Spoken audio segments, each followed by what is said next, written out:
UP board, CBSE board, दोनों board को ultimate opinion ने ग्राउंड पे जाके और सीधे ग्राउंड से स्कूल्स, कॉलेजेस के ऑफिसेस तक जाके उसको रिपोर्ट किया है। आज हम लोग चाहते हैं कि एक एनालिसिस रिपोर्ट अपने दर्शकों तक पहुंचाई जाए, खास तौर से उन परमानेंट व्यूअर्स तक जो लगातार हमारे ग्राउंड के इंटरव्यूज देख रहे हैं, स्कूल्स और कॉलेजेस के इंटरव्यूज देख रहे हैं। सबसे पहले हम बात करते हैं यूपी बोर्ड की और खास तौर से उन स्कूल्स की, उन कॉलेजेस की जिसमें सरकार द्वारा सैलरी पाए हुए टीचर्स या प्रधानाचार्य, प्रिंसिपल जॉब करते हैं।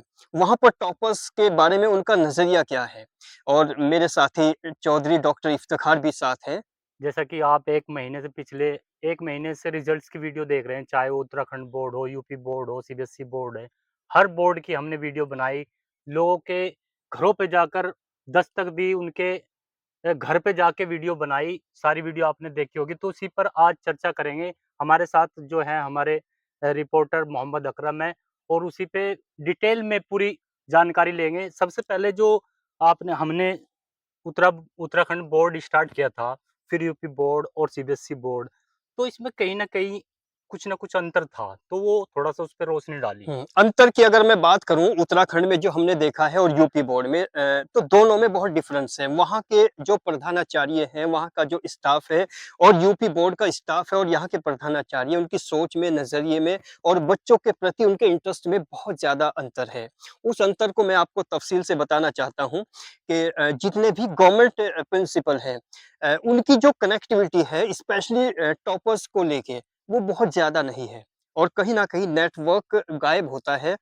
उनका सीधा-सीधा कनेक्शन बच्चों को पढ़ाना, उनके रिज़ल्ट के बाद उनको घर भेज देना है।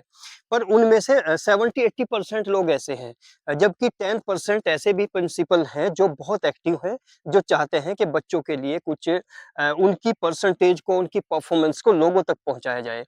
पर उनकी कनेक्टिविटी में इतनी कमी हमें लगी है जिसको हम यहाँ अपने लोगों तक पहुँचाना बहुत ज़रूरी है। नंबर 1 जितने भी गवर्नमेंट स्कूल्स हैं या एडेड कॉलेजेस हैं, जी। जहाँ पर गवर्नमेंट स्टाफ होता है वहाँ पर मिडिल क्लास और लोवेस्ट कैटेगरी 2 कैटेगरी पड़ती है। 2 कैटेगरी के बच्चे बिल्कुल। पढ़ते हैं, तो जब वो टॉप करते हैं, जैसे आप हमारे साथ थे, हम आपके साथ थे, हमने वहाँ जो कॉलेजेस में जाके कॉन्टैक्ट किया है प्रधानाचार्य जी से, तो उन्होंने ज़्यादा इंटरेस्ट नहीं लिया। बिल्कुल। फिर हम वहाँ से कॉन्टैक्ट ना करके सीधे बच्चों के घर पे कॉन्टैक्ट किया और जो मिडिल क्लास और लोवेस्ट क्लास कैटेगरी के थे, उन्होंने हमें हाथों-हाथ लिया। बिल्कुल। हमारे इंटरव्यूज़ को बहुत एप्रिशिएट किया, लेकिन प्रिंसिपल और वहाँ के टीचर्स ने अपनी डिसकनेक्टिविटी को बिल्कुल बरकरार रखा। बहुत सारे स्कूल्स, कॉलेजेस, इफ्तिखार ऐसे भी मिले हैं जिनको तकरीबन 3 से 4-4 दिन हो गए, उनके पास टॉपर्स की लिस्ट ही नहीं थी। लिस्ट ही नहीं थी। जबकि उसी के दूसरे एस्पेक्ट में अगर मैं बात करूँ CBSE UP board CBSE board. CBSE board का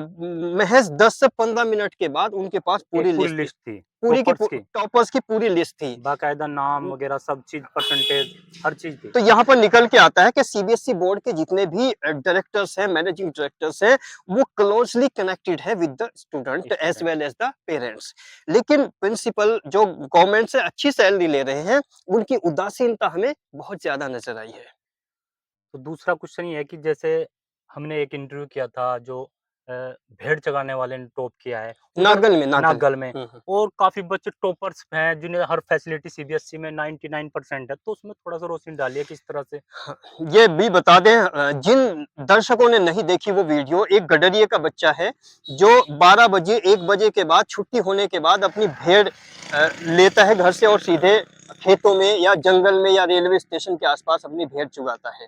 उसके घर पे पहुँचने के बाद ना उसके पास फैसिलिटी है, ना कुछ है, लेकिन जब उसने अपना इंटरव्यू दिया, वो लाजवाब था। बिल्कुल। लेकिन वो बच्चा यूपी बोर्ड के प्राइवेट स्कूल का था, ना कि किसी गवर्नमेंट स्कूल का। जी। ये बात थी। तो जो मतलब प्राइवेट स्कूल्स हैं यूपी बोर्ड के, वो भी कहीं न कहीं कनेक्टेड है अपने बच्चों से। लेकिन गवर्नमेंट वाले कनेक्टेड नहीं हैं। उस उनकी उदासीनता रही है। हालाँकि लोग कहते हैं कि सीबीएसई स्कूल्स वो तो प्राइवेट स्कूल हैं और प्राइवेट स्कूल जो है ना वो उनका अपना एक बिज़नेस भी होता है।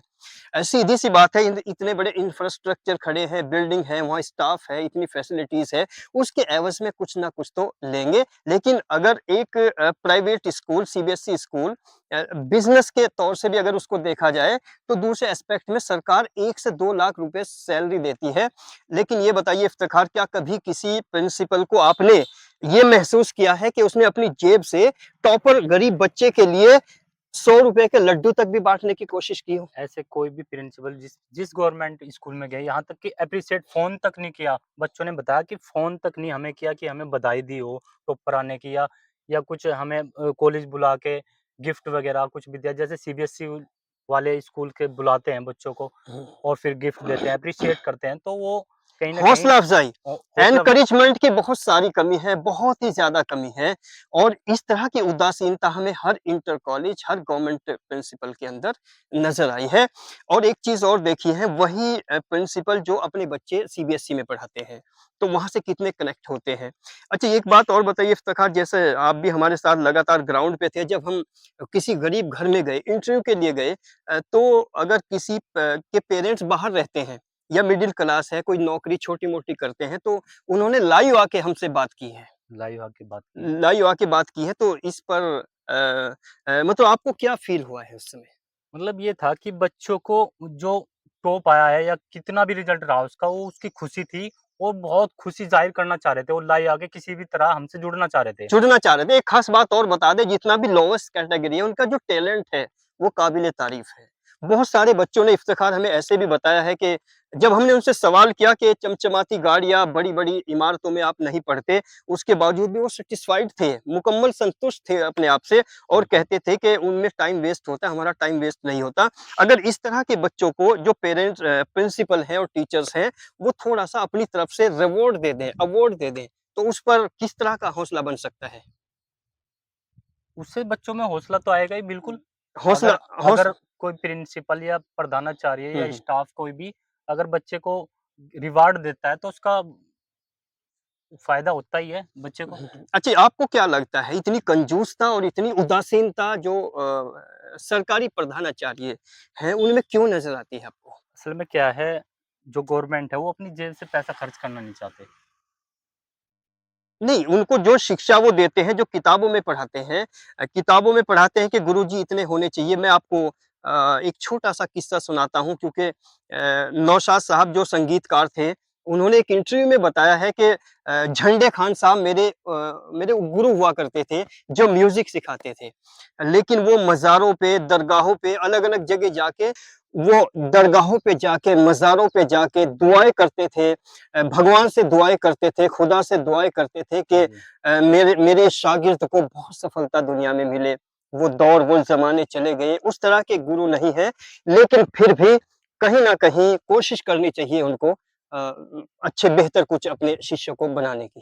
आपने गवर्नमेंट स्कूल की जो टीचर्स हैं उनकी खामियाँ बताई। जैसे सीबीएसई में भी कुछ कमी है, वो भी थोड़ा-सा बताइए? सीबीएसई में भी बहुत सारी ऐसी खामियाँ हैं जो हमें नज़र आती है, जैसा कि इस कॉम्पिटिशन की दुनिया में, भौतिकवादिता की दुनिया में वो वहाँ पर बच्चों को प्रोडक्ट के रूप में इस्तेमाल किया जाता है। बिल्कुल।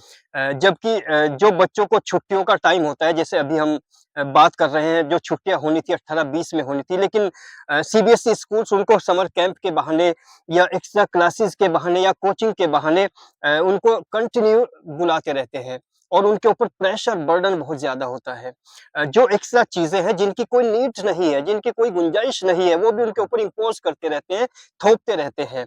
क्योंकि अपना एक बिज़नेस भी वहाँ पर खड़ा होता है।